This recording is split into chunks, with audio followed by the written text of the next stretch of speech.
Howdy folks, and welcome back to the channel. So, last video we talked about tier 6 tanks in general, why I love urban maps, and how and why the spawn protection system at the moment just isn't working. I'm sorry. It's just not working as intended. I'm not laughing because of that. It's just when I was recording the commentary earlier for for this video, my phone went off and it was an Amber Alert and it was like bah bah, and I was like, what the heck? It caught me off guard. It actually scared me a little bit because my phone was on max volume, so it was loud. And my phone is right next to my keyboard, so it's within hand's reach if I want to send a quick text or read the news or look something up on War Thunder Wiki. But nonetheless, that did catch me off guard and then mess up my narration, my commentary. But thankfully, it was just like right around this time in the video you're watching right now is when it went off. But anyway, and I lost my train of thought.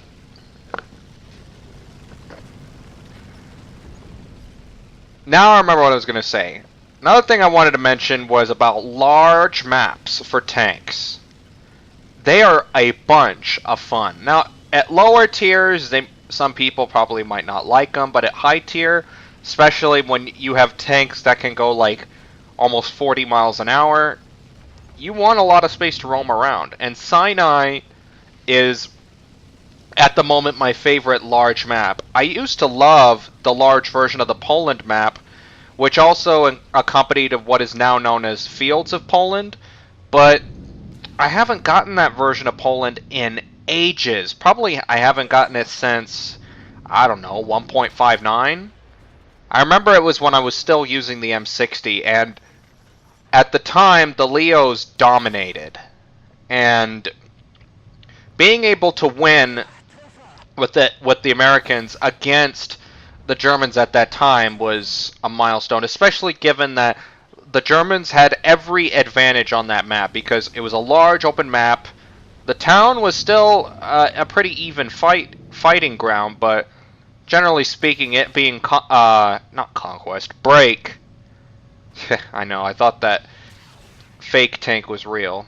That is the annoying thing about realistic battles on maps like Sinai is at close distance you can tell some of them are already fake, but some, I don't know, some of them look like they're real tanks. And you think, oh, I gotta shoot them. But, yeah. Anyhow, going back to the Poland map, that map used to be fun. I loved that version of Poland where it was huge, plenty of space to move around. And I remember when I got my Sheridan, the very first map I got playing it in realistic battles was that large version of Poland. And I remember me and this other 551, we went to a nice part on the northwestern part of the map near the border, headed south along the border, found a nice little hiding spot which overlooked the lake, and as Soviet and German tanks were driving by, we were able to snipe them with our missiles. This is back when ATGMs were a new thing. A lot of people weren't used to them. I remember one guy got angry and called me a hacker and threatened to report me. And I was like, come on, dude. Well, yeah, those were the days. But, yeah. I think large maps like this version of Sinai, at least, the nice thing is about Sinai is that this version can be played in custom battles and arcade battles. I just realized I said that backwards. They can be played in arcade battles and, best of all, custom battles. Excuse me. Because when you do custom battles, you always get the small versions. I mean, what's up with that? Why can't we pick the large versions of those maps? I mean, you can't. I mean, I am grateful you could do it with Sinai, but it would be nice if you could do it like with Poland or Eastern Europe. Maps like those. Maybe. Oh yeah, and White Rock Fortress. There used to be a large version of it too. I remember when I got into Tier 4 Germans with the Tiger 2H, that's when the IS-3 used to be 7.0. I mean, obviously now the IS-3 is pretty well balanced with contemporary tanks from both sides that can counter it, but at the time it was like the equivalent of the IS-6. Yeah, I've been playing that long to where before there was an IS-6, or excuse me, before the IS-6 was added, the IS-3 was our IS-6. I mean, you're probably thinking, but wasn't the IS-4 was around too? So wouldn't it be like an IS-6? Well, I'd say that, but the reason I consider the IS-3 to be the IS-6 of the day was because the IS-4M was at 7.7 BR at that time. And yes, I can't remember if it was back when they had that BR apocalypse where all 8.0 tanks were 7.7. I can't remember exactly when that was, but I think this was before that even happened in the first place. At any rate, on that large map, I've been driving for like 8 minutes, which was, I was surprised how long it took. We were driving around, saw no enemies. I get to the bridge on the northeastern part of the map, and it was the first time I saw an enemy, an IS-3. So I was like, oh no, I can't get that thing. So I decide to calm down a bit, see where I can aim. I take aim, first shot does nothing. Second shot, to my complete and total shock, I hit a trap shot. It bounced down through the hull and got his driver. And I was like, okay, there we go. And I ended up getting him because I guess he already had lost some crew, and that was his last crew member. And I essentially one-shot him that way. Well, not one-shot him, two-shot, but you know what I mean. But I remember that was fun. Driving all that way, and when I thought it's all over, he's going to kill me, I can't get him, I end up getting him. Such a good feeling. And I think, yeah, this was before American tanks were added, so this was like late 2014. I think like 1.43. But yeah. I love large maps. They are a lot of fun. I understand some people don't like it if they're in slow tanks like the Mouse, or just lower tier tanks in general, but high tier, they're definitely the way to go. Because if you're on small maps, like you saw on my last video on the Rhine, both on the T-64 and KPZ-70, we just dominated.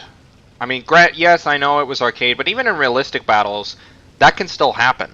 I don't have a video of it, but it was shortly after I got the KPZ-70 on the live server, and we just get bomb stomped. Well, not bomb stomped, but just stomped by the American MBT-70s. I mean, I ended up getting 5 tanks with the KPZ, but not before I was rushed by CAS. An F-86 Sabre, probably an F-2, that dropped his bombs, and he got me and another KPZ-70, and I did fairly decent with the CL-13 because, well, long story short, the E.R.A, I did get some tanks, but the last tank drop, or bomb drop, excuse me, I couldn't pull up in time and I crashed into the cathedral.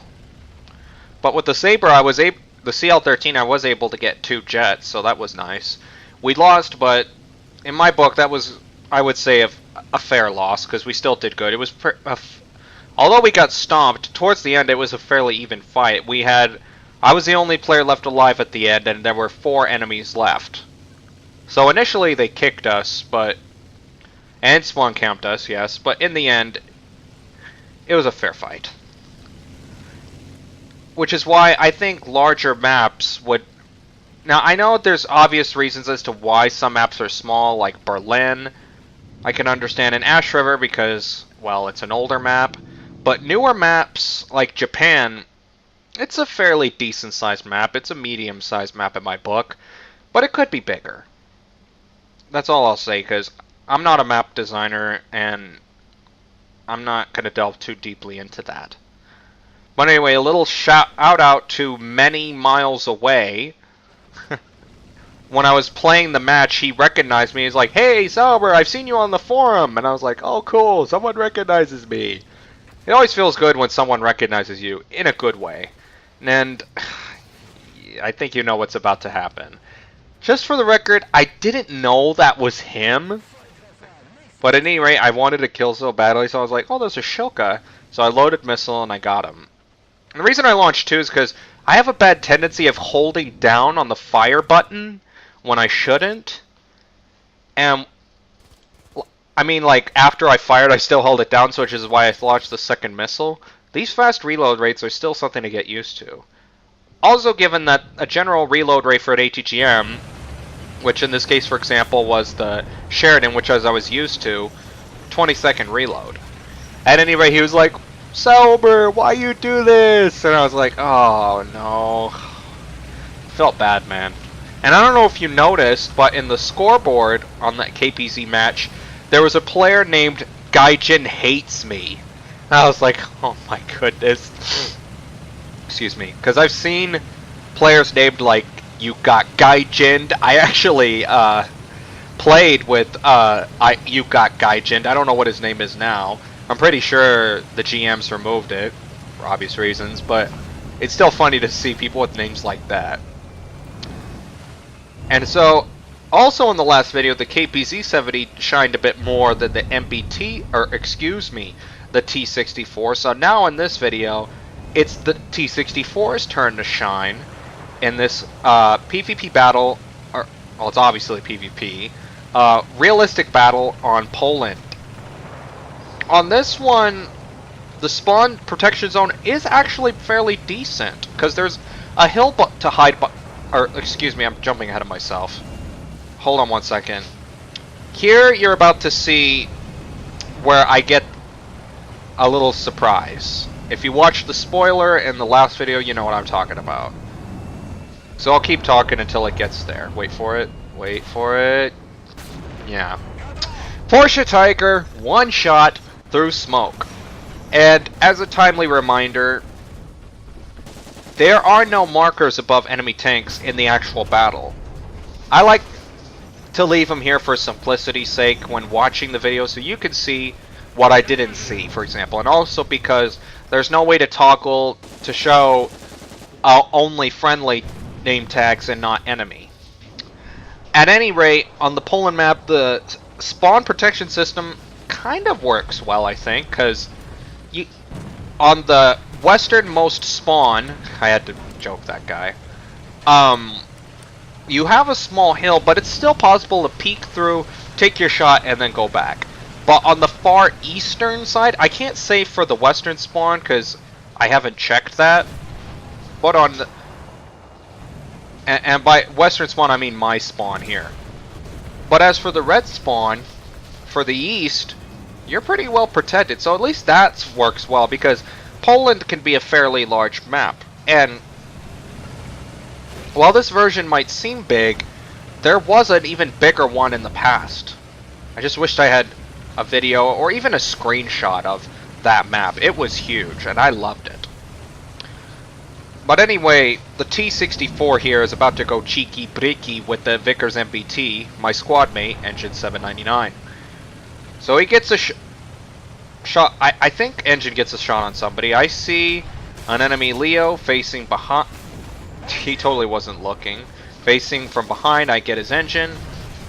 Pen through the engine, and then this STB decides to run into us. I checked the replay later, and I don't know where this shot came from, but he takes a shot at engine.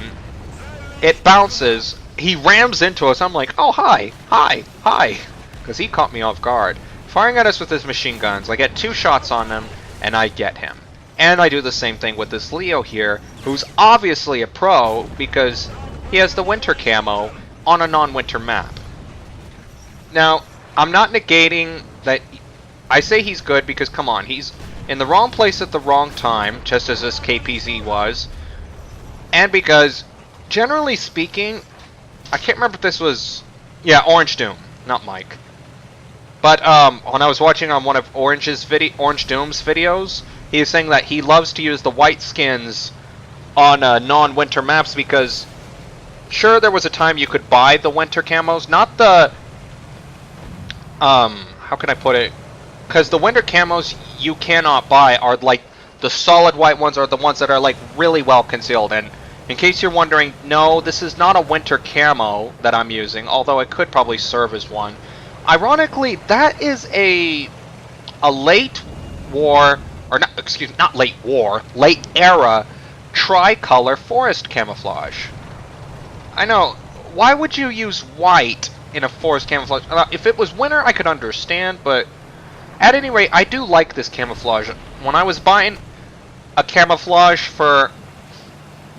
Because a brief fun fact about the KPZ-70, that tricolor camouflage that you usually have to buy, well, not usually, you have to buy it for like the most of the other post-war German tanks, like the Leopard and the Rocky 10 and the Jagdpanzer 4-5, on the KPZ, it's default. And ironically, the green default camouflage for the other tanks, you have to buy that. Weird, huh?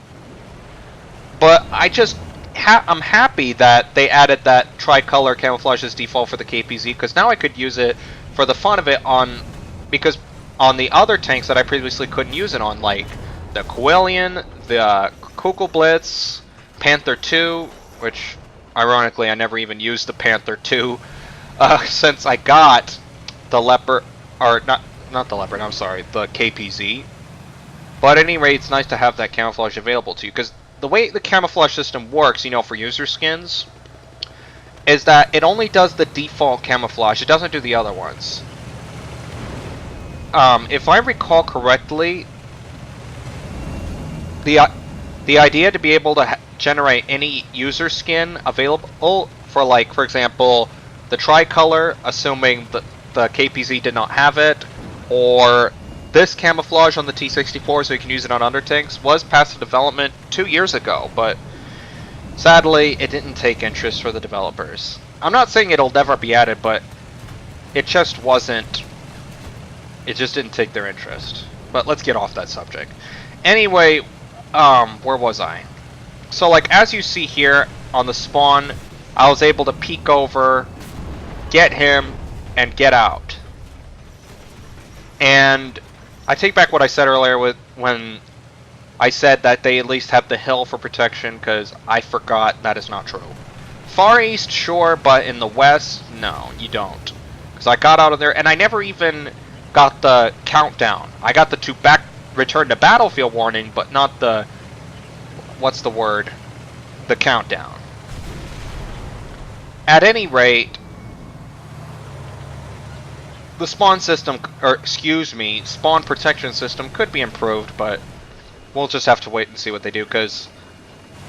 Now, forgive me, I can't remember his name, not even his username, but the guy that usually does the Thunder Show, he said... On one of the recent Thunder Show videos, when it was like spawn camp, you know, where that chieftain one-shot an enemy tank, I already forgot what the enemy tank was, from his spawn to the enemy spawn, the narrator said, we admit nobody likes getting spawn capped, and we're working on a way to prevent that. Now, I don't know if that was recorded before or after 1.71 was dropped, but at any rate, he's a better mouthpiece for Gaijin than I am, because I'm just a volunteer, and I think he actually works for them. And if I'm wrong, please forgive me, I'm just taking an educated guess. But at any rate, he basically said, guys, Gaijin cares. We understand you don't like spawn camping. We're going to work on it. Now, whether if that means improving the existing system or making a new one altogether, I don't know. If you ask me, a simple penalty... Sorry, I had a sneeze attack. Ugh. But a simple penalty, whether it be silver or RP gain, like for example, very much less RP or silver if you kill someone in their spawn to discourage it, that might not guarantee it, but it might make someone think twice. I know it would for me. Whoa, a little glitch there. Because, like I said in the last video, I don't really like getting spawn camped, let alone spawn camping myself, but if you don't have a choice but to do that, granted you still feel dirty about that, but you wish there was an alternative. Like maybe, I don't know, maybe a bonus for staying alive as long as possible if you're the one being camped, or if you're the camper, more reward if you let them come out and give them an actual chance. I don't know. I'm just speculating at this point because I really just don't know.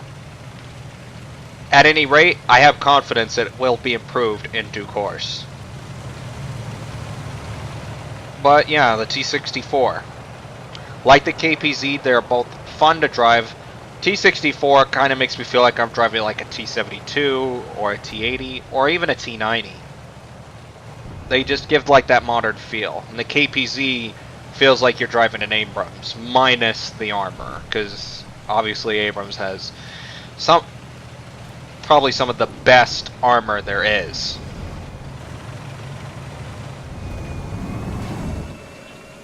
And as you can see here, I'm going back to the spawn again.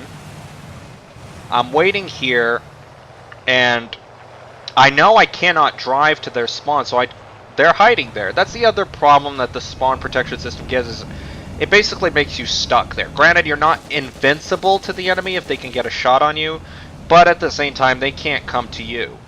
But if they get a shot on you, you're obviously vulnerable, but at any rate, you have some sort of protection, but at the same time, that can drag on the match, which people generally have mixed feelings about that. Like, if you have a chance to turn the tide around for the benefit of your team, sure.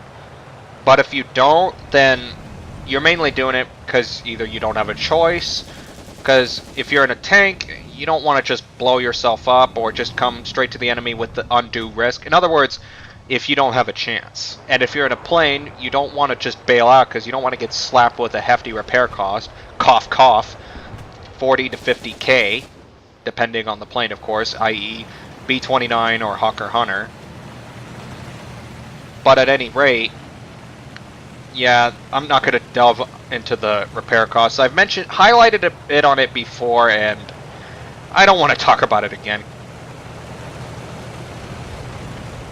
Well, anyway, hope you've enjoyed the 2 gameplays, including this one, and until next time, peace out.